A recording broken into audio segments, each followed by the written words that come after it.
Assalamu alaikum, dear students. Welcome you all in today's video lecture.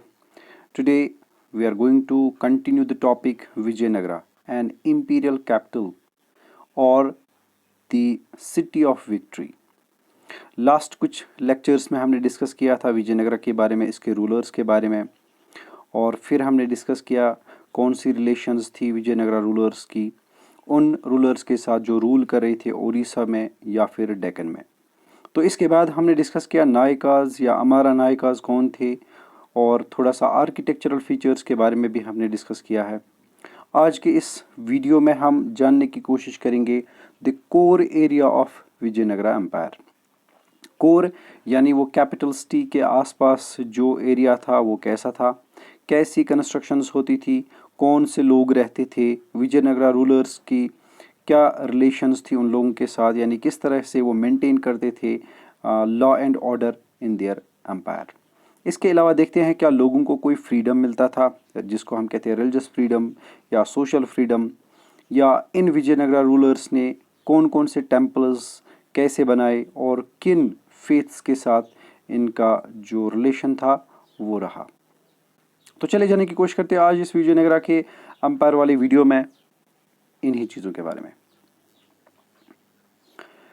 सबसे पहला हमारा topic है द अर्बन कोर और कोर ऑफ द सिटी। जो archaeologists हैं या फिर हिस्टोरियंस है वो अपनी स्टेटमेंट्स में समझते हैं या अपनी स्टेटमेंट्स के मुताबिक उन्होंने कहा है कि जो सिटी ऑफ विजयनगरा थी इसमें डिफरेंट लोग रहते थे, जिनमें ट्रेडर्स भी थे, आर्टिजन्स भी थे, क्राफ्ट्समैन भी थे, मुस्लिम्स भी थे, ऑर्डिनरी पीपल भी थे। तो अब्दुल रज़ाक की एक स्टेटमेंट यहाँ पे मैं रिकॉर्ड कर लूँ। अब्दुल रज़ाक कहते हैं कि जो भी किंग से मिलने के लिए आता था विजयनगरा एम्पायर में, या कोई भी बाहर से भी अगर आता, तो विजयनगरा एम्पायर के जो रूलर्स थे उन्होंने कुछ लॉज या हम कहेंगे कुछ प्रिंसिपल्स बनाए थे। जैसे कोई हिंदू या कोई जो हिंदू मज़हब का पर्सन अगर किंग से मिलने के लिए आता तो उसको किंग के सामने झुकना पड़ता था। लेकिन जब कोई मुसलमान इस किंग के पास किसी वजह से आता तो किंग ने उनके लिए रखा था एक बड़ा सा कुरान। कुरान के सामने बो करना पड़ता था, यानी मुसलमानों को ये फ्रीडम दिया गया था कि वो अपने कुरान के सामने झुके, ना कि किंग के सामने। तो इस तरह की स्टेटमेंट से पता चलता है that the Vijayanagara rulers had given freedom to the people specially in case of religion. But at the same time जब हम आर्किटेक्चर देखते हैं इस कोर सिटी का या हम कहेंगे विजयनगरा सिटी का या हम्पी का, तो पता चलता है यहाँ पे बहुत सारे पैलेसेस हैं या उनके र्यून्स जो आज इस वक्त मिल रहे हैं जो तबाह हो चुके हैं, तो थोड़ा बहुत उनका कुछ जो बचा खुचा है वो देखने से पता चलता है। पैलेसेस थे, मस्जिदें भी थी, टेम्पल्स थे, वाटर टैंक्स भी थे, और जो बाकी छोटे बड़े स्ट्रक्चर जैसे रोड्स होते हैं या इस तरह की चीज़ें वो काफ़ी नज़र आती है। तो पता चलता है लोगों को यहाँ पे फ्रीडम मिलता था, क्योंकि जहाँ मस्जिद हैं वहाँ टेम्पल्स भी हैं, तो लोगों को रिलीजियस फ्रीडम मिलता था। साथ ही में जो मैंने पहले भी कहा ट्रेडर्स आते थे, क्योंकि यहाँ पे ट्रेड करने वाले अरब ट्रेडर्स थे, लोकल मर्चेंट्स भी थे, पुर्तगीज़ भी ट्रेड करने के लिए आए। तो इसी वजह से जब हमने अरब्स की बात की तो अब्दुल रज़ाक बाहर से आया, सेंट्रल एशिया से, तो पर्शिया से। ये पता लगता है कि जो विजयनगरा रूलर्स थे उनका जो विजन था वो काफ़ी ब्रॉड था, यानी वो जो अपनी रियाया जिसको हम नॉर्मली कहते हैं सब्जेक्ट्स, वो उनके साथ कैसा बिहेव, कैसा सलूक करते थे। साथ ही में जो आर्टिजन्स या क्राफ्ट्समैन थे इस सिटी में रहने वाले, वो काफ़ी इम्पोर्टेंट समझे जाते हैं, क्योंकि कोई भी कंस्ट्रक्शन करनी हो, चाहे वो टेम्पल्स हो, गोपुरम्स हों, फोर्ट्स बनाने हों, मस्जिद्स बनाने हों, तो उनमें इन आर्टिजन्स और क्राफ्ट्समैन की बहुत ज़्यादा ज़रूरत पड़ती थी, क्योंकि इनके स्किल्ड होते थे, इनके पास अच्छी खासी नॉलेज होती थी तमाम जो फीचर्स थे उस टाइम के मिडीवल वर्ल्ड में, तो इनकी बहुत ज़्यादा रेस्पेक्ट भी की जाती थी। सबसे पहले बात करेंगे रॉयल सेंटर। रॉयल सेंटर हम बोलते हैं उस एरिया को, विजयनगरा की सिटी का वो एरिया जहाँ पे किंग्स या उनके खास जिनको हम मिनिस्टर्स या ऑफिशियल्स या नोबल्स कहते हैं वो रहते थे। तो जो कोर एरिया है विजयनगरा सिटी का, यहाँ पे करीबन 30 बिल्डिंग कम्प्लेक्सेस है, और इनमें 60 टेम्पल्स भी है। तो पता चलता है इनका जो रिलीजियस बिलीफ था वो हिंदुइज्म था, क्योंकि टेम्पल्स काफ़ी नज़र आते हैं। इन्होंने बहुत सारे टेम्पल्स बिल्ड किए, साथ में उनके जो गेटवेज बनाए काफ़ी डेकोरेटिव थे, जिनमें फीचर्स हमने पहले भी डिस्कस किए हैं कि ओडिशा से लिए गए थे। कुछ फीचर्स इस्लामिक आर्किटेक्चर के भी थे। तो पता चलता है जो ये रूलर्स थे, विजयनगरा रूलर्स थे, उन्होंने काफ़ी ज़्यादा प्रमोट किया टेम्पल्स को भी और जो उनका कल्चर था उसको भी।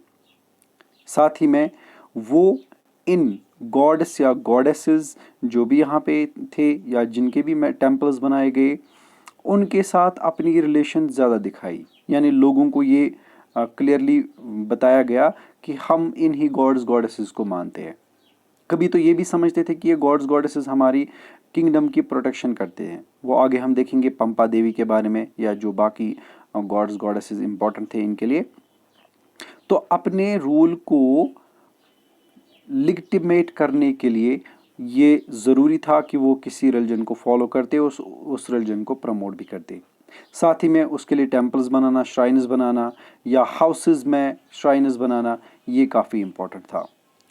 हिंदू रूलर्स में जैसा कि बाकी रूलर्स में था, चाहे वो मुस्लिम्स थे, क्रिश्चियंस थे, वो अपने रिलीजन को ज़रूर प्रमोट करते थे, ताकि जो उनके लोग हैं जो उस रिलीजन को फॉलो करते हैं वो उनके साथ रहें, किसी तरह का रिवोल्ट ना हो और काफ़ी किंग को भी काफ़ी रेस्पेक्ट मिले।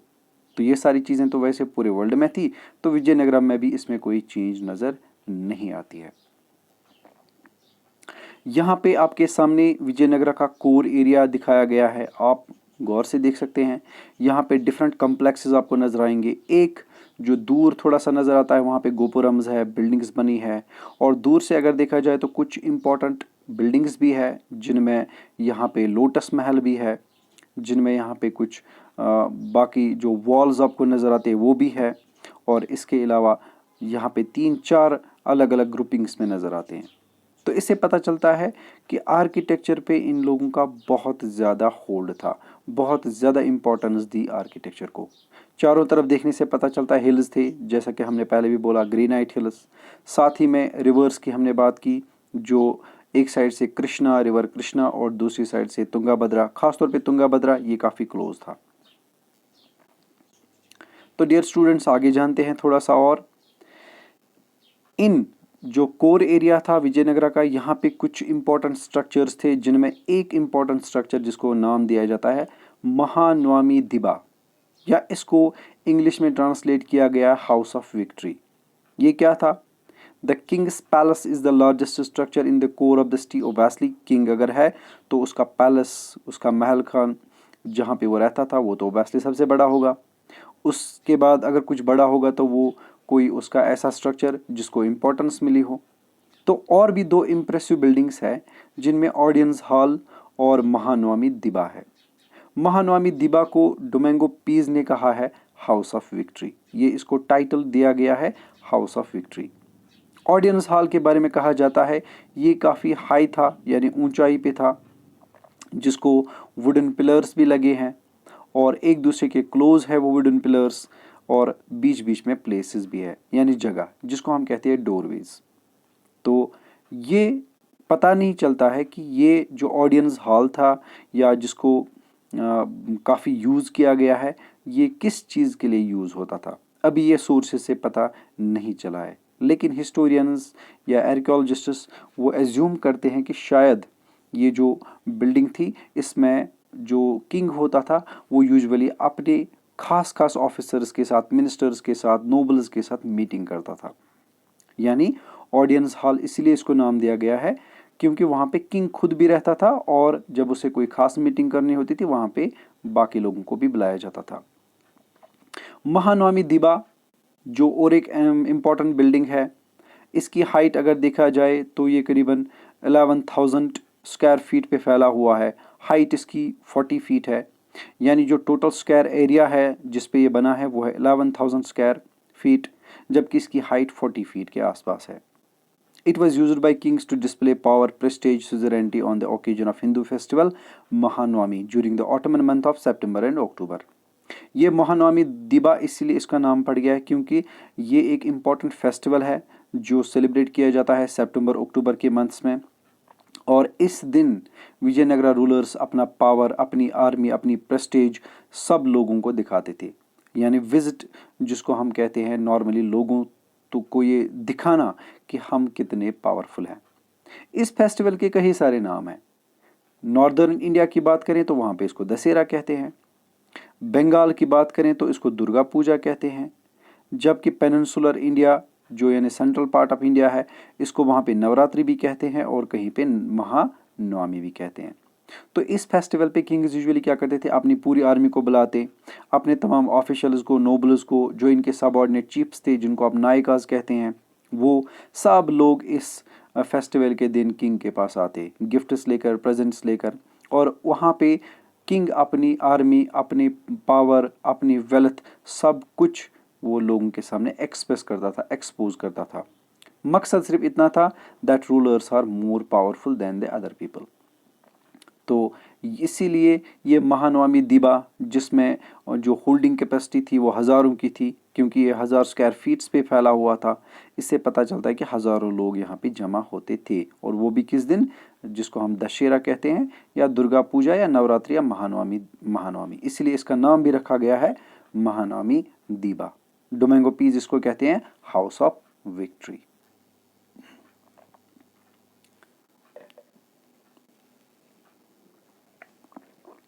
आपके सामने, हालांकि वो अभी स्ट्रक्चर हमारे पास पूरा नहीं है क्योंकि वो र्यून हो चुका है, ख़त्म हो चुका है, तबाह हो चुका है। सिर्फ उसकी फाउंडेशन ब्लेस हमारे पास है जो आपके सामने हाउस ऑफ विक्ट्री। आप खुद समझ सकते हैं कितना बड़ा था, यहाँ पे किस तरह से वो बनाया गया था। तो अपर स्ट्रक्चर इसका यहाँ पे नहीं है, सिर्फ आप ये पार्ट देख सकते हैं। ये है महानवमी दिबा जो ऊंचाई पे बनाया गया है, जिसकी 3 फाउंडेशंस है, पहले एक, फिर दूसरी, फिर तीसरी। तो यहाँ पे वो सेलिब्रेट करते थे जिसको हम कहते हैं महानवमी। तो दुर्गा पूजा आज भी इंडिया में काफ़ी मशहूर है। सितंबर अक्टूबर के मंथ में यूजुअली सेलिब्रेट किया जाता है डिफरेंट पार्ट्स ऑफ इंडिया। तो इसकी एक पिक्चर यहाँ पे है। तो यहाँ तक हमने समझ लिया कि क्या था महानवमी दिबा और किस तरह से सिटी का कोर एरिया था, वहाँ पे कौन लोग रहते थे। आप थोड़ा सा और जानते हैं। The ceremonies performed on the occasion including worship of image, worship of the state horse, and the sacrifice of buffaloes and other animals. जब ये सेलिब्रेट किया जाता था महानवमी या दशहरा, तो उस दिन ये क्या करते थे, नॉर्मली इमेज वर्शिप यानी अपनी गॉड्स और गॉडेसेस की पूजा करना, worship of the state horse जो किंग का रॉयल हॉर्स होता था उसकी भी पूजा होती थी। साथ ही में कुछ सेक्रीफाइसेस, कुछ जानवरों को कुर्बान भी किया जाता था जिनमें बफेलोज या बाकी कुछ एनिमल्स होते हैं जैसे शीप, गोट, इस तरह के जानवरों को भी कुर्बान किया जाता था। साथ ही में डांसिंग भी होती थी, रेसलिंग मैच होते थे, जो योद्धा होते थे, आर्मी के सोल्जर्स होते थे, उनमें रेसलिंग मैच होता था। और इसके अलावा जो हॉर्स रेस होती थी वो भी हुआ करती थी। एलिफेंट्स और चैरियट्स या सोल्जर्स, इनके प्रेजेंटेशंस भी होते थे, बिल्कुल उसी तरह जिस तरह आप आज हिंदुस्तान में 15 अगस्त देखते हैं जब वो सारी चीज़ें शो करते हैं। तो जिस तरह आज 15 अगस्त सेलिब्रेट किया जाता है, ये भी इस दशहरे के दिन अपना पावर दिखाते थे, चैरियट्स के ज़रिए, सोल्जर्स के ज़रिए, एलिफेंट फाइट्स के ज़रिए, या बाकी जो रेसलिंग मैच होते थे, डांस होता था, ये सारी चीज़ें। तो एंटरटेनमेंट भी, ये एक तरह का एंटरटेनमेंट भी था। तो इस तरह से बहुत से प्रेजेंट्स, गिफ्ट्स मिलते थे किंग को, और वो अपने जो गेस्ट्स हुआ करते थे उनको हाई पोजीशंस भी अपॉइंट करता था यूजुअली। यानी किसी को प्रमोट करना होता था तो इसी दिन कर लेते थे, किसी को नायिका बनाना होता था तो इसी दिन बनाते थे, किसी को अमारा नायिका यानी लैंडलॉर्ड बनाना होता तो इसी दिन बनाते थे। तो इस तरह से जो सबऑर्डिनेट किंग्स होते थे, अगर कोई होता था तो उसको भी इस ओकेजन पे होना चाहिए था, यानी वो भी वहाँ पे हमेशा मौजूद रहते थे। लास्ट डे जब फेस्टिवल का गुजरता, यानी लास्ट डे के दिन क्या होता था, the king inspected his army and the armies of the नायकाज in grand ceremony in an open field.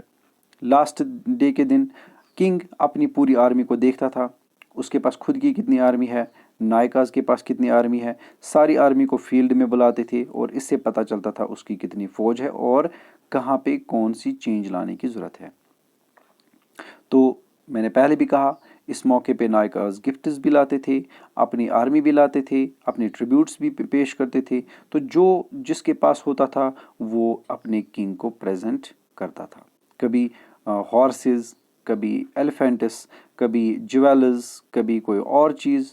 तो ये गिफ्ट्स के तौर पे किंग्स को दिया जाता था इस दिन, जिसको हमने नाम दिया है महानवमी।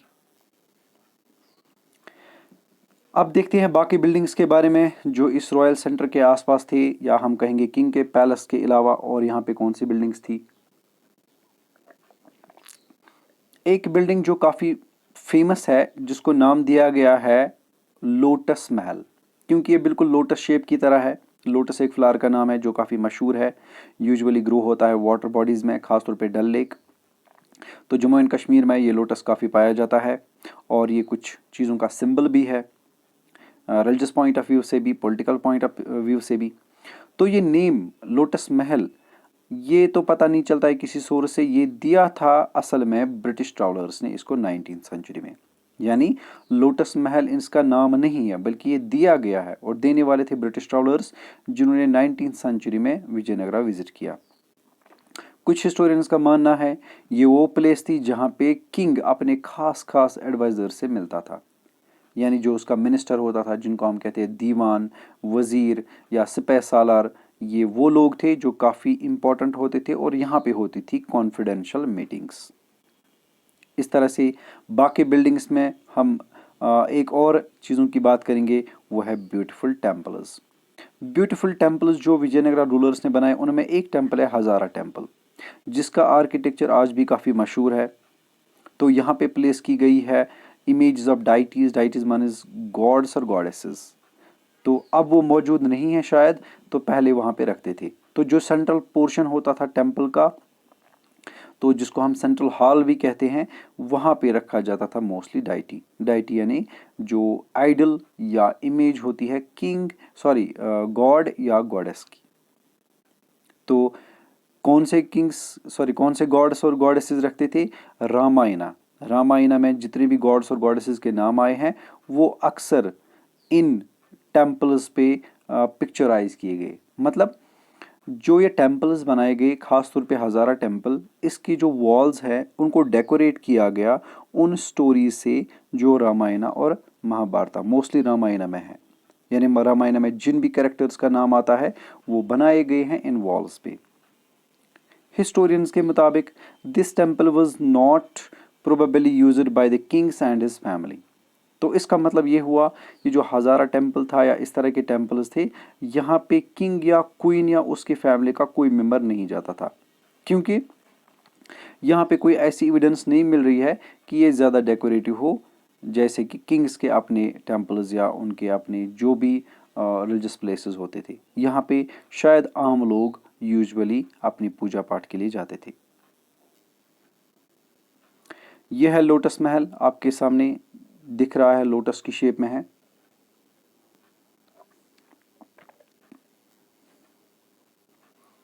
हज़ारा टेम्पल जिसकी हमने अभी बात की है, ये डेकोरेशंस आप क्लोज देख सकते हैं। डेकोरेशंस पे जो रामायणा के पिक्चर्स है, रामायणा के कैरेक्टर्स है, तो उनको यहाँ पे डिपिक्ट किया गया है इन स्टोन्स में या फिर वुडन शेप में। ये हज़ारा टेम्पल की और एक पिक्चर है बैक साइड से। यहाँ पे आपको नज़र आएगा इन वॉल्स पे किस तरह से डिपिक्ट किए गए हैं डिफरेंट पिक्चर्स, डिफरेंट कैरेक्टर्स। तो खैर यहाँ पे हमने देखा कि कौन से टेम्पल्स, किस तरह के इंपॉर्टेंट स्ट्रक्चर्स विजयनगरा रूलर्स ने बनाए हैं अपनी इस कैपिटल सिटी में, कोर एरिया में। इसके अलावा देखते हैं sacred centre, that is the capital city.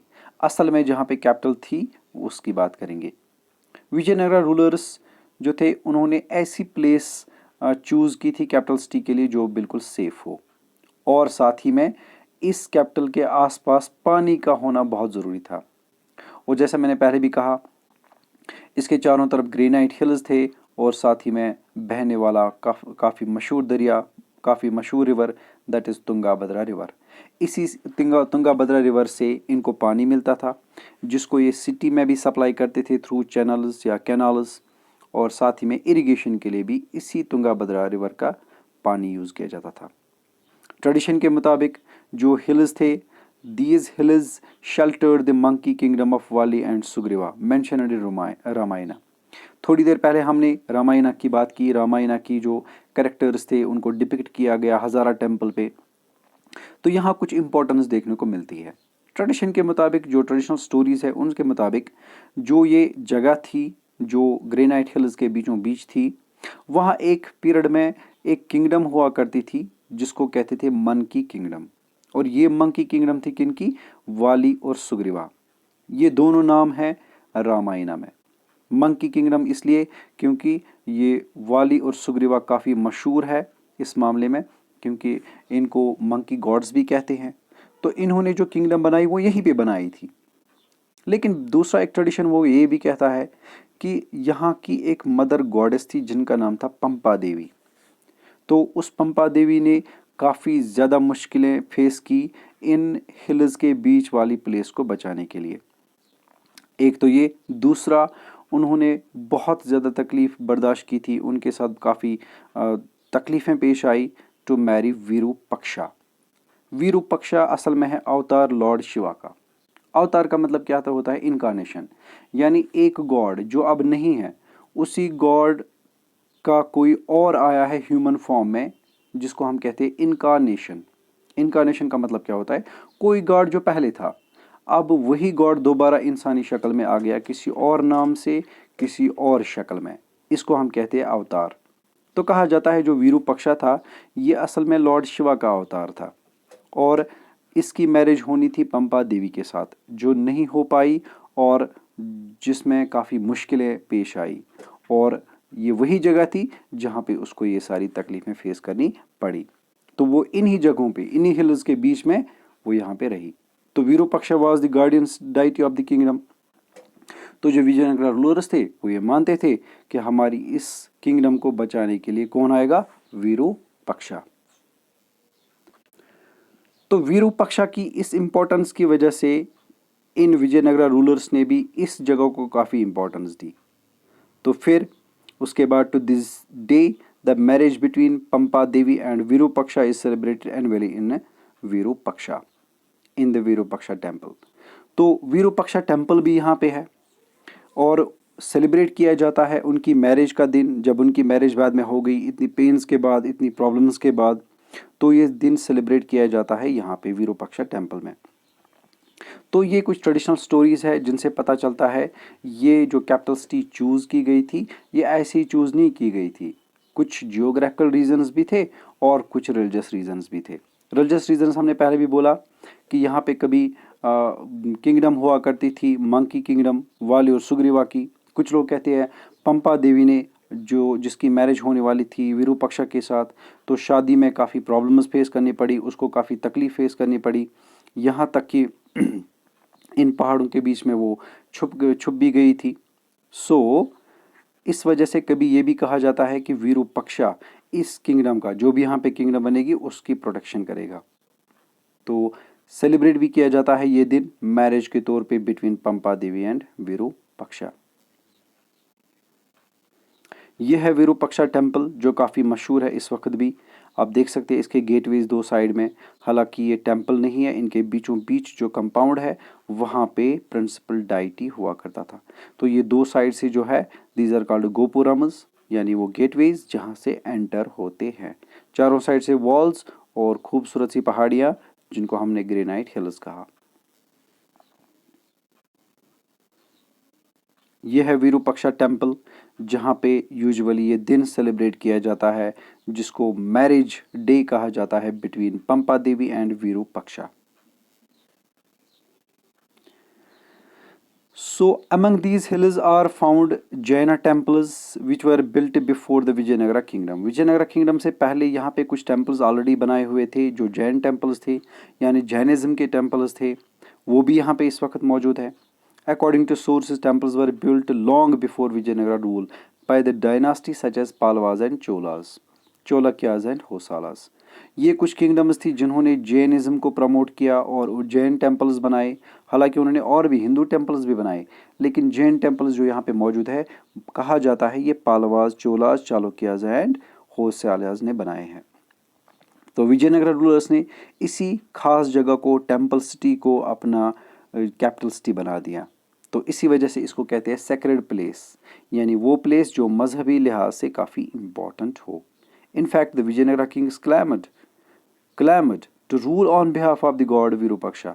कभी कभार तो ऐसा भी सिचुएशन आती थी, ये विजयनगरा रूलर्स खुद को क्या कहते थे, वो कहते थे कि हम जो रूल कर रहे हैं वो बेसिकली विरूपाक्षा के नाम पे है, यानी हमें परमिशन मिला है रूल करने का अपने गॉड विरूपाक्षा से, यानी वो अपनी इस रूल को लिग्टिमाइज करने के लिए ये सब कहते थे। साथ ही में टेम्पल्स भी बनाए ताकि लोग और ज़्यादा उनके करीब आए। So all royal orders were signed Shri Virupaksha usually in the Canada script.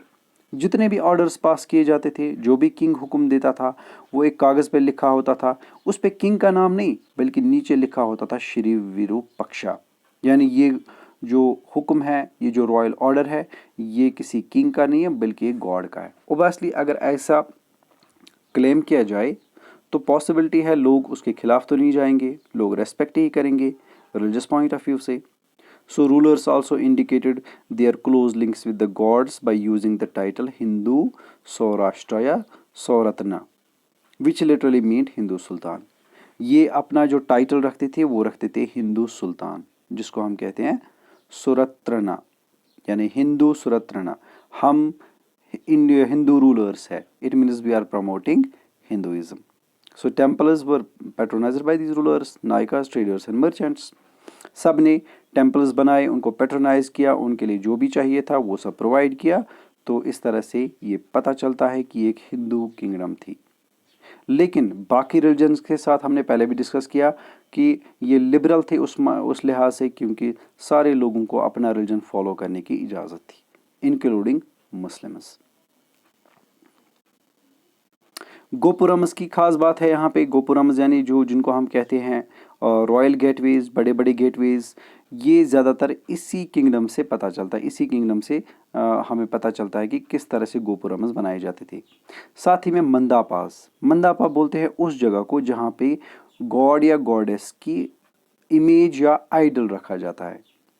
तो जहाँ पे गॉड रखा है, गॉड की पूजा करने के लिए उसकी जो स्टैचू है, उसका हम कहते हैं आइडल, मूर्ति रखी जाती है, उस प्लेस को बोलते हैं मंदापास।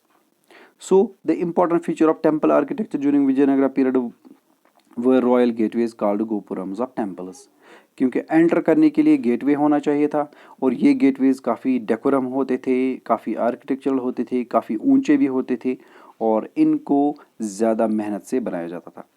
इनमें डिज़ाइंस लगाए जाते थे, इसमें आर्किटेक्चरल फीचर्स डिफरेंट प्लेसेस से लिए जाते थे। So they were meant as reminders of the power of the kings. Architecture is always believed to be the symbol of power. जब भी कोई बड़ा आर्किटेक्चरल बिल्डिंग बनाता है कोई भी किंग, उसका यही मकसद होता है कि दुनिया को पता चले मैं कितना पावरफुल हूँ।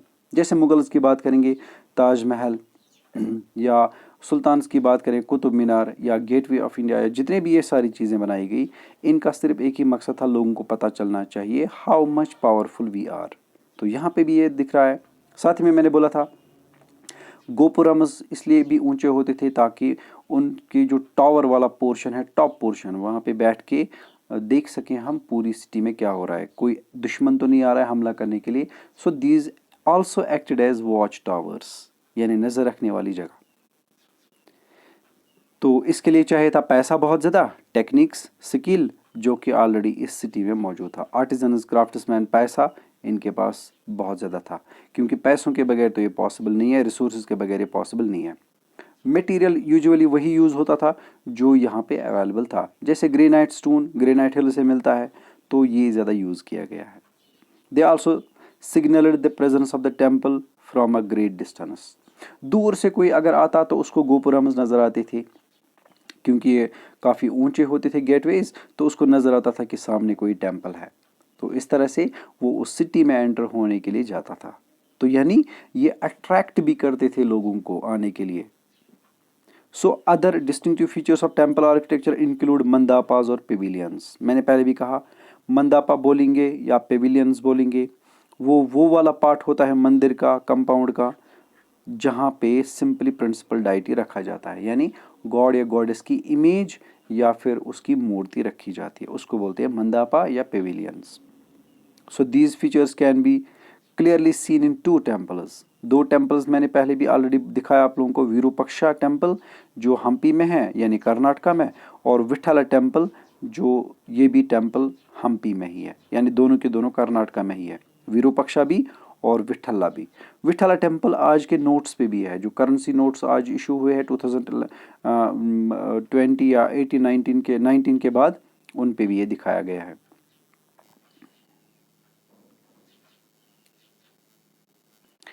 ये है मंदापा जो सेंट्रल हॉल है विरूपाक्षा टेम्पल का, जहाँ पे यूजुअली इस गॉड या गॉडेस की जो आइडल या जिसको हम कहते हैं मूर्ति रखी जाती थी, ये वाला पोर्शन है। ये यूजुअली डाउन होता था as compare to the tower और as compare to the gateway. तो गेटवे ज़्यादा ऊंचे होते थे जबकि टेम्पल नीचे होता था।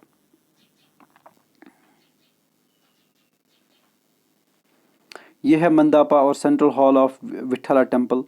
विठला टेम्पल जिसको चैरियट टेम्पल भी कहते हैं, क्योंकि आप इसको आर्किटेक्चर देख सकते हैं, यहाँ पे इसको व्हील्स लगे हैं चारों साइड से, और यही वो इमेज है जो अक्सर आज के करेंसी नोट्स पे नज़र आती है।